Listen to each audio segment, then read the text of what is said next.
There are so many things that music producers have done that have become bad habits. In this video, I'm gonna talk about 3 habits that you should be giving up that could potentially be holding you back. And if you rock with me, you know I ain't lying. I got the sauce for you. Let's get into the video. Music producers, what's up? It is me, They Call Me Heat. Now, if you're new to the channel and you haven't seen any of my videos before, I'm a music producer of over 10 years. And on my channel here, I show producers how to make some of the best boom bap hip hop style beats. We all have bad habits, but how do they affect us as music producers though? Like when we have our process, we tend to not go away from that. That's something that we like to, this is my way, I'm stuck in this way, you know? And for me, this is something that I still struggle with. Things that I just do as a producer. I've been doing them for so long, it's like, why give up now or why change it now? For instance, when I'm making a beat, I tend to mix the beat while I'm like making it, which is, I guess one of the reasons why my beats sound the way that they sound really good, because I tweak it along the way, but sometimes that holds up my creative process. And in the moment, because I'm trying to get that kick just right, I'm trying to get that snare to snap just right, it takes away from the moment and I don't want to create anymore. But I have remedies for my bad habits. I have things that I do that get me around those habits. And today, I'm gonna be showing somebody how to create some remedies for their bad habits as well as a music producer, all right? The first habit is this: stop deleting beats and learn FOMO. Let me explain what I mean by this. So a lot of times, just as creatives, not just as music producers, but as just creatives in general, we create, and when we don't like something, we delete it. Like we just get rid of it. We be like, nah, get that out of here. I'm not messing with that. It's a wrap on that. I feel like that's one of the things that holds us back as music producers, as creatives. But obviously, if you're watching this, you're probably a music producer. Because you're deleting something, what you're doing is you're stripping yourself of an opportunity. Think of it like that. And that's why I say learn to have FOMO. FOMO is just fear of missing out. And when you delete something, you're taking away an opportunity for yourself. While you're creating and you delete something, you should have the mind of like, dang, no, somebody might like that. This could probably land somewhere. I'm not for sure right now, but this could probably land somewhere. It could be an artist, it could be TV, it could be on a beat tape. You don't want to miss out. You just have to have that mind of, I don't want to miss out on what potentially could come from this piece of art, piece of work that I put together.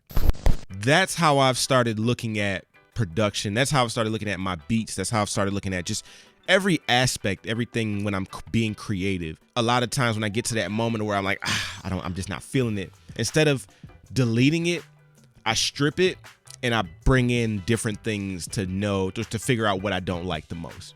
So even like this video, when I edit this video, if I don't like how certain things are, I don't delete the whole video and start over. I don't delete the whole thing and be like, all right, I'm gonna do a different video. No, I fix certain things within the video and make them right so that it's now on point. All I'm saying is learn to have FOMO. Learn to create that fear of missing out whenever you're making beats.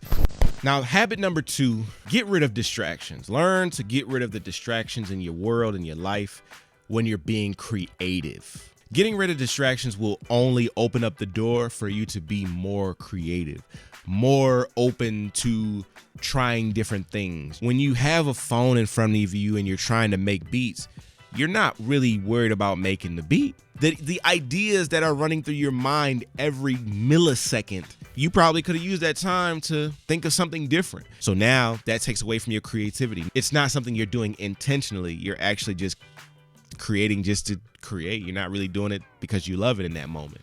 So get rid of those distractions. How I do that is maybe I put my phone on Do Not Disturb. Google Chrome has some really good tools, productivity tools for setting a timer and locking the browser. So you could lock it for 2 hours and say, hey, this is how long I'm gonna create for those 2 hours. If you try to browse, Chrome is gonna be like, nope, not today, buddy.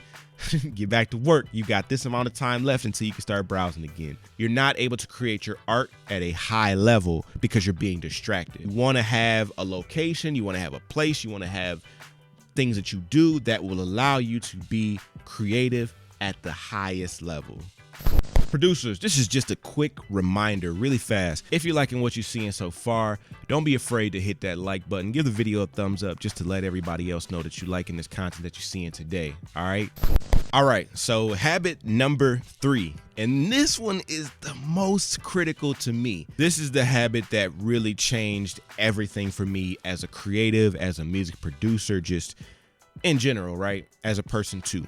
Let go of others' opinions. You were put here to create the art that you want to create, not to create art for someone else. You don't become great trying to create for someone else. You become great creating you, and once you become the best of you at that time and people see it, you know you've done something. We break it down to like things like when you go to school because your parents want you to go to school. You don't feel fulfilled because of the simple fact that you did this for someone else. You're creating this life because someone else wanted you to create this life. You're not creating from your heart. You're not doing something you love. That's because you're worried about the opinion of someone else, not what feels best to you. So to tie that together with being a music producer, whenever you are making your beats, you can't think about what your mom may think of that beat, what your cousin may think of that beat, what your friend may think of that beat, because they're not the ones buying the beat. Also, you can't be worried about what the artist thinks of a beat because you don't know what an artist is looking for by the time they hear that beat from you. So you could be creating something to where you're 10 years ahead of the game. We all create something fresh every single day. So we can't be worried about what people think about something. You know what I mean? If you feel the beat isn't good, that's because you feel that way. I never want anyone to feel like something's not good because they think that the artist isn't going to like it. You don't know what they're going to like. Once you're able to showcase your art and you have that moment to give it to them, then you find out if they like it or not. But you can't dictate what someone else is going to like or not like when you haven't even had the moment to showcase it yet. So you have to let go of the opinion of other people and what they may think or feel of your art. You just have to create from the heart, create what you like, create what you love. And what's going to happen is you're going to create the best art of your life. And once someone actually hears it, or once someone actually sees it, or once someone actually gets to experience it, it's already where it's supposed to be. Because again, like I said, we're creating something new every single day. We always create fresh. A lot of our ideas are 10 years, 5 years, 7 years ahead of the game. 3 years ahead of the game sometimes. If you know, sometimes people just get lucky and it just pops a year later. It was a year ahead of the game. It just, we can't dictate that as the creative. The market, the people, the artists that you're trying to work with, those are the people who dictate that, not you. So when you're creating, just create from the heart. Don't let someone's opinion, get in the way of you creating and being the best creator that you can be. Be the best music producer, create from the heart all the time, and that's one way that you can remedy others' opinion.